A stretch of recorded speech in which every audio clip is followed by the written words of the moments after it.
want your soul.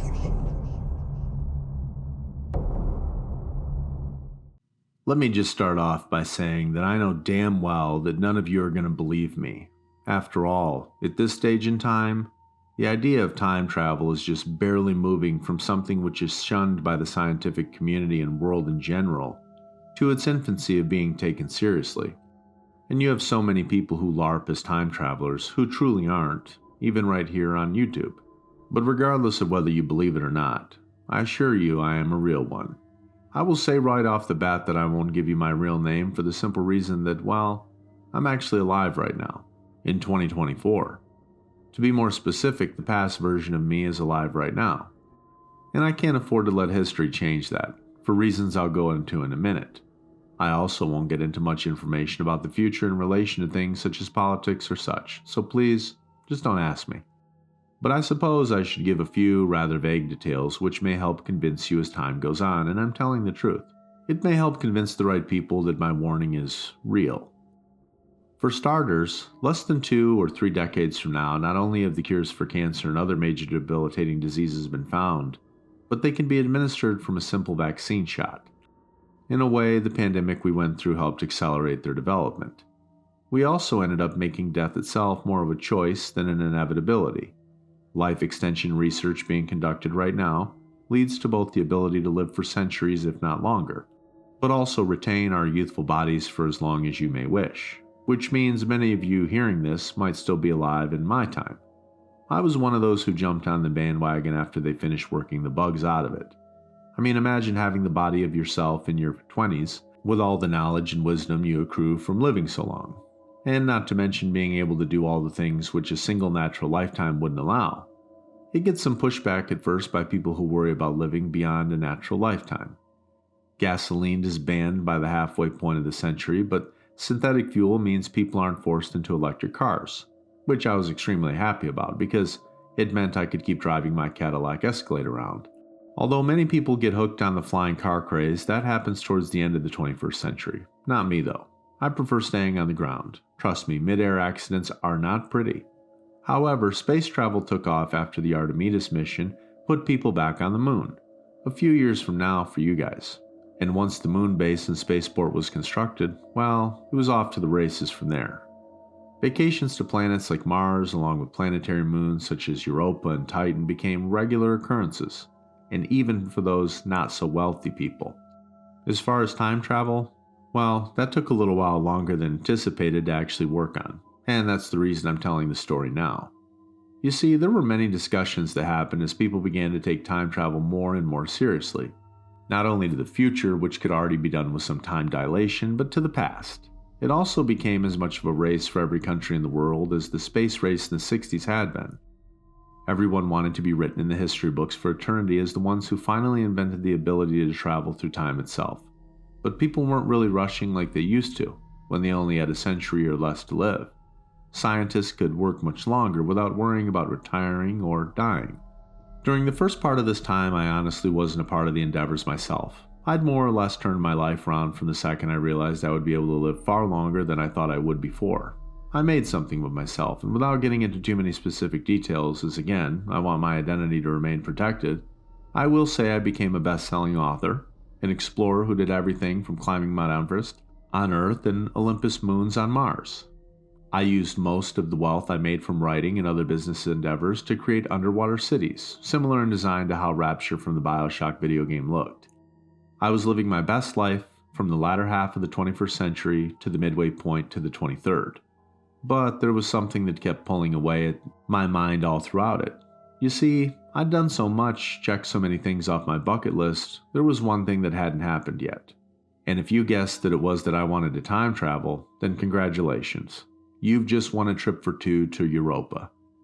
Ever since I had been a little child growing up at the very tail end of the 20th century and early 21st, I'd wanted to visit the past. I wanted to do things such as attend the 9th annual Cannes Film Festival in 1956 to see Jacques Cousteau's The Silent World win the Golden Palm Award, see extinct animals such as the Barbary lion and the Tasmanian tiger, and travel across the oceans to the old ocean liners such as the Queen Mary and Queen Elizabeth. For starters, those are things that interested me. That was how they hooked me into funding much of the research. You see, a venture capitalist, whose name I won't use, but for the sake of telling this, we'll call Reynolds, approached me as one of his first big investors. He'd heard me mention my desire to time travel during my book tours. Hell, I'd actually written an entire book series about it. That's why when he called me that day, I immediately shot straight up in my chair, paying close attention. "Son," he said over the video screen on my desk, "I've known for a long time now that you want to visit the past," and I saw a smile break across his face. "Well, what if I told you that we're the ones closest to actually achieving it? And if you're willing to invest a little time and money into my project, that I will allow you to become one of the first to actually travel to the past." After hearing those words, I leaned forward in my chair. "Well, then I would say you now have my attention, Mr. Reynolds." From that moment on, I was hooked. I was brought to his laboratory, where I was honestly shocked to find that he wasn't lying. They were closer than any of the hundreds of other government or private entities attempting to master this. Even to me, it was extremely complicated to understand, but I'll try and explain what he found in layman's terms. Many scientists right now in this century believe that if you traveled near a black hole, you would experience some time dilation. This means 1 year near the edge of one would mean 80 years or so back on Earth. And it was already proven in 2190 when a space exploration which had left at the beginning of the 21st century came back looking exactly as they had almost a century prior. There's also a theory that black holes could work in reverse, operating as wormholes to both teleport and send people back in time. The issue is, it was found you'd need a particle accelerator almost 1 billion kilometers long, along with a stable wormhole too. Both were almost a complete impossibility until Reynolds' team came up with a discovery. They were not only able to use a particle accelerator much smaller, but they were also able to create an artificial wormhole, a man-made black hole in their lab. Naturally, many people, myself included, were concerned about this. I asked Reynolds if there were any safeguards to prevent the artificial black hole from rapidly growing on its own. He pointed upwards at the particle accelerator hanging from the ceiling. "Victor, my boy, the particle accelerator has over 90 million sensors monitoring the hole, which, if they detect any kind of anomaly or rapid growth of its own volition beyond our parameters, it'll trigger an emergency shutdown which will zap the hole into non-existence." He then slapped me on the back. "You have nothing to be concerned about," and I took his word for it. That was so fucking stupid of myself to simply let go at that. But I was blinded by how close we were to being able to conquer not only space but time as well. And in the year 2338, we finally attempted our first use of the artificial wormhole to open a portal to the past. Nothing was too far back in time, and we decided for a dry run to only go far back as a single year. Everyone, scientists, other investors, even the janitorial staff crowded into the lab's viewing area, anxious to see if the work which had taken trillions of dollars in literal centuries would actually pay off. And it did. To both of our utter shock and amazement, the wormhole opened. Through the glass, we could see something displayed on the other end of it. We saw the lab, looking as it had the same last year. That wasn't what made our jaws drop, though. They dropped because we saw ourselves. I could see myself being led around the corner of the chamber by Reynolds and his team. They were detailing me on the advancements we were now seeing the results of. I turned to Reynolds, finding him staring at the sight before us with such a sense of pride and accomplishment. I felt my own grin begin to stretch across my face. It's actually possible. I thought ecstatically in my head. After so many centuries of hoping, it's actually fucking possible. I saw Reynolds turn to me, the man's smile wider than my own. "Now do you believe me, Victor?" he asked. For a moment there was a complete stillness in the viewing area, and then everyone burst into cheers and applause. We began shaking each other's hands and hugging each other, congratulating ourselves on achieving first what no one else had been able to. Reynolds then told us to keep what we'd seen under our hats. There was a scientific convention coming up in a few years, and he wanted to reveal to the world our achievement. We were all too giddy and too busy basking in our own glory to stop to think about the implication of such a decision. Things such as safety protocols and proper procedures never even crossed our minds. That mistake was not only the first one, but the worst one. I don't think what happened would have happened if we'd revealed our findings right there and then to the public. We hit a few snags after that. You see, we could easily open a wormhole to a few years back, but just as easily as a few decades back too. Hell, even a century and a half back then took a little more energy, but it was doable. So was being able to cross from one end to the wormhole in the present to the past, and then returning again. We created a portable version of the particle accelerator and wormhole which allowed us to move from present to the past. Theoretically, you could use the portable pad to keep hopping back in time further and further. However, to return to the present, you needed the main unit. No one could find a way to engineer returning to the portable pad. The problem was, the further into the past you wanted to go, the more energy was used and the larger the wormhole had to be to traverse such a long distance. The particle accelerator began to short out at times, causing us to limit our explanations until repairs could be made. One of the investors, Travis, approached me after a meeting with Reynolds in the spring of 2345 to voice his concerns. What worries me is that if he attempts to open a portal too far back in time at once, it may short out our safeguards, Vic, he said, looking around to make sure he wasn't overheard. Reynolds had put most of us on edge of late. If I was fixated on visiting the past, then he was utterly obsessed with it. He never let up on why, but the old photo of him and his mother, someone who'd passed away centuries ago, gave me a small clue of his motives. But whenever we voiced our concerns now, instead of the placating replies and reassurances, he'd snap and almost seem like he was about to hit you. Honestly, I worry about it too, but what else can we do? I whispered back at him. Nobody besides us even knows how far along we are, and even if we try to mention anything to anyone outside of the group, God only knows what he'll do, especially where the reveal is less than 2 months away. Travis then took a deep breath. I don't care. This is far too dangerous to keep hidden any longer. Someone has to tell somebody outside, he stammered. And with that, he turned and walked away. I watched him go, unaware that behind me a tiny remote security bug had been watching us before scampering off. I mulled over his words for about a month and a half, unsure of what to do. Finally, with only a few days left until the world reveal, I decided to return to the lab and speak to Reynolds. Unlike the others, the man was still somewhat friendly with me, and I felt still trusting enough for him to hear me out. I entered the lab using my personal keycard, noting that he wasn't in his office. I could tell he'd been here recently, though. The coffee warmer on his desk still glowed slightly red, and the cup beside it still had steam rising out of it. So I turned and headed for the observation area. As I drew closer, I heard voices. I couldn't tell whose they were yet, and I began to slow as I heard what sounded like anger and almost frantic pleadings from someone. I froze, feeling a chill run up my spine. Did someone break into the lab? I looked down, seeing a discarded metal pipe from a recent repair job, and picked it up. Feeling every muscle in my body tense up, I hit the button to open the pneumatic doors in the observation room and slide inside. Nobody was in here, but I could now tell the voices were coming from the main room itself. I walked over to the glass, crouched, and slowly peeked over it. What I saw made me nearly drop the pipe. Reynolds stood in the room almost directly under the particle accelerator. Around him were about 10 or 12 of his personal security team. That wasn't the worst sight, though. Oh, God. Travis lay there on an old medical gurney, the types you used to see in old mental hospitals from the 20th century. His arms and legs were strapped tightly down, and he struggled to free himself from the restraints. The intercom into the room had been left on, and I could now hear what the voices were saying. Listen, Reynolds, Travis shouted. You don't know what you're doing. The wormhole is too unstable to demonstrate it before a crowd, especially when you want to open it up so far back in time at once. You don't know what'll happen, he shouted. For a moment, Reynolds stayed silent. Then he began to chuckle. It wasn't a normal laugh, though. It sounded absolutely insane. I've seen quite literally millions of horror movies in my lifetime and heard so many insane, evil laughs. Hearing one for real, though, made me shudder. He began to speak back to Travis quietly, too softly for me to hear, but whatever he said made a look of complete horror fall over Travis's face. Oh my God, Travis moaned. A feeling of dread began to course through me. Even though I didn't know what Reynolds had told him, I knew it wasn't good. This was getting carried away quickly. The man patted Travis on the shoulder and finally said something I could make out. You'll be the first, Travis, for my own eyes to see before the big reveal, and nothing you, Victor, or anybody else is going to do to stop me. He began walking towards the exit then. Goodbye, Travis, Reynolds said, and then exited the lab. I knew where he was coming now. He was coming to the observation room. And God only knew what he'd do if he found me here. There was only a single door out of the room, though.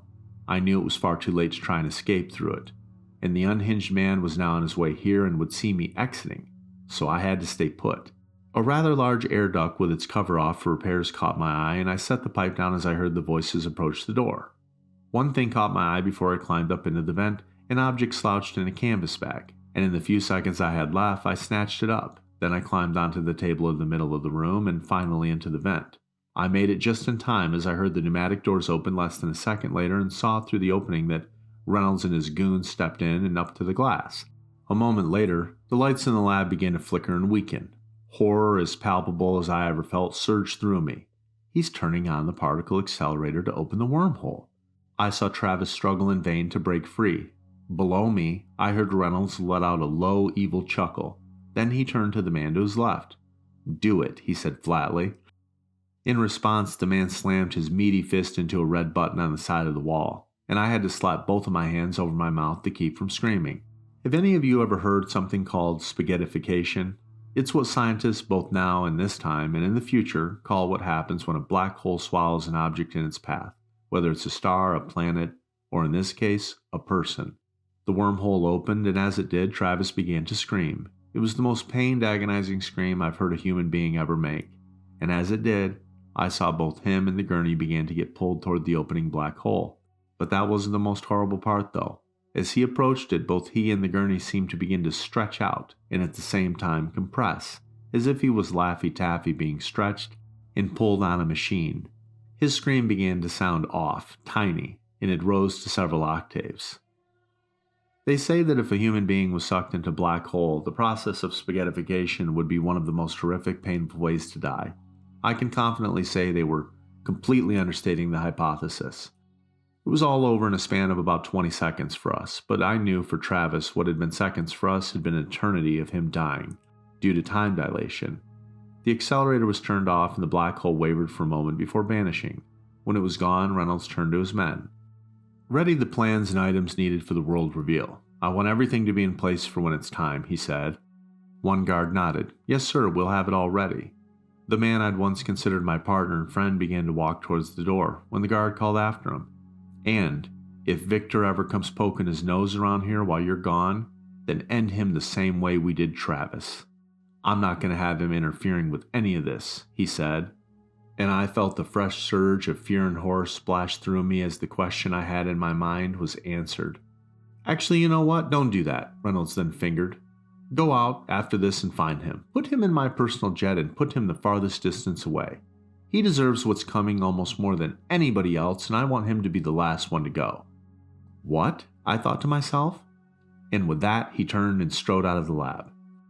I couldn't help but shake uncontrollably in the cramped metal space at his words as the guards gathered some papers and equipment and then left the lab. It took me a long time to climb down from that vent and sneak out. I was terrified that I'd be caught at any moment, but I managed to make it out unseen. I didn't go back to my home, any of my homes across the world actually. I knew there'd be men at all of them, waiting for me.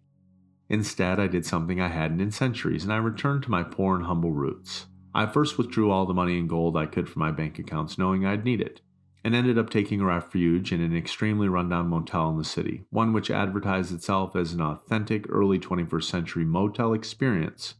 The place was for technophobes, people who were afraid or hated technology but needed a place to stay when needing to get out of their homes. While there, I frantically tried contacting anyone I could to warn them, especially after discovering a typed, printed-out speech, something I hadn't seen in centuries, stuffed into a pocket of the bag. Most of it related to the reveal speech, but the last part was what caused me to try calling anyone in power in such a panic. Even now, the words of what turned into a twisted manifesto still fill me with such horror I can't describe. It stated the following.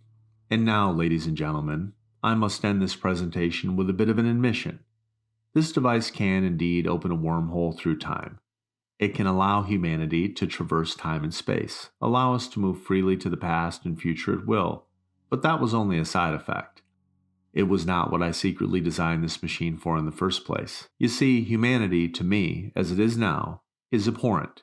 It's disgusting, an aberration. It has been ever since I was a child and had my mother and father educate me on how evil a species we were, to the environment, to each other, and to the universe as a whole.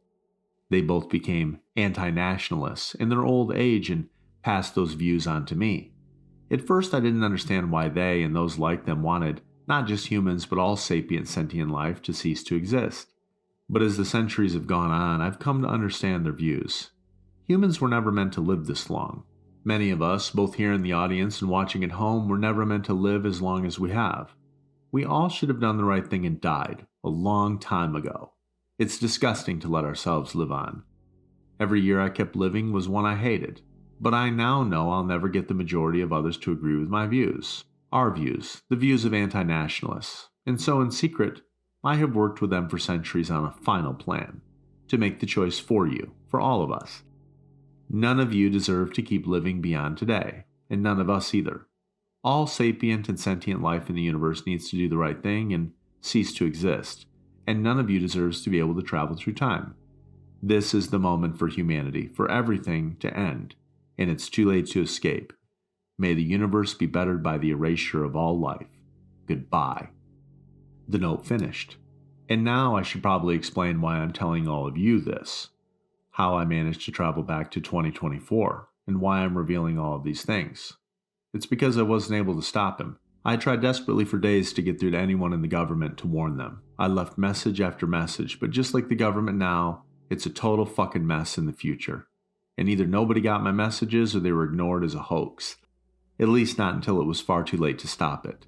Because on August 17th, 23:45 at exactly 2:30 in the afternoon, Reynolds walked on stage in front of millions of people in the audience in the remodeled Los Angeles Convention Center, and with billions more watching all over the world, and revealed that his machine, which he'd moved to the center of the lab, did exactly as the prepared speech had gone. The world gasped as it thought it had opened up a new age in humanity's existence, in time travel, able to not only reach the stars, but also the future and past. I watched it on the ancient, barely functioning smart TV in my motel room as I frantically prepared for it. I saw the moment he launched into his manifesto speech. I saw the realization begin to spread over the crowd, the looks of excitement and glee melting into existential dread and horror. A few tried to rush him and stop him, but his guards, ones I realized were also anti-nationalist, shot them. It didn't matter whether they were men or women. They were shot like rabid animals with no remorse. And then, Reynolds pulled the lever. The video screens didn't stay up long, nor did I wait around to watch much, but the little I did will stay burned into my memory for the rest of my existence. The black hole opened, growing rapidly, far more so than I ever saw it before. It was a runaway black hole, one which might never stop growing. I saw the start of millions of people begin the process of spaghettification, the screams of pain and agony of millions of lives ending at once. To them, drawn out for a literal eternity of horrific stretching and peeling into oblivion, must be what the deepest pits of hell filled with the damned sound like. Before the end of the day, Earth was gone, sucked into the ever-expanding black hole. Billions of lives were ended in the most horrific, painful way imaginable, and with no way to even attempt to escape, as all of Earth was inside the event horizon. And for all I know, it kept growing. For all I know, it ate the entire galaxy and is on its way to swallow the entire universe, ending every sapient, sentient thing in existence. I don't know, though I never saw it. You see, the thing I grabbed in that canvas bag that day, which sat along with a copy of Reynolds' speech, the thing I saw which made me snatch it up in the first place, was the portable pad. I guess the maniac never thought about it again, seeing as how he never planned for it to be properly used. And as I witnessed the final moments for his speech, I frantically typed in a random date, a century before, into the wrist-mounted destination selector. I just barely managed to send myself back in time before Los Angeles was obliterated. It's taken me a little while to make it all the way back here, to 2024. I see it's just after the new year now, and I didn't dare jump more than a few decades back in time after that first large jump. I was in untested waters, and I didn't want to accidentally destabilize the wormhole and end up doing to myself what had been done to everybody else. And I found that jumping back can physically drain you. It doesn't cause any adverse effects such as cancer or tumors to grow, thank God, but it does tire you out, causing you to sleep for 2 or 3 days straight. So let me explain why I'm here in the first place. First, I have to say, I am so sorry. I am so sorry that I was so blind, so easily able to be used for money to have such an evil plan enacted. I am so sorry that whether or not I meant for it to happen, I was a part of what happened. I'm so sorry I was allowed, in my pursuit of a centuries-long dream, to become a pawn. But I have a plan to try and prevent that horrific evil act, one which makes all prior human atrocities look like Tonka toys in comparison, from happening. It will require a sacrifice from me, however. I do believe it will cost me a piece of myself, a piece of my soul. You see, I won't be able to strike and try and kill Reynolds in his adulthood, due to the wealth and power he gained from his parents' fortune.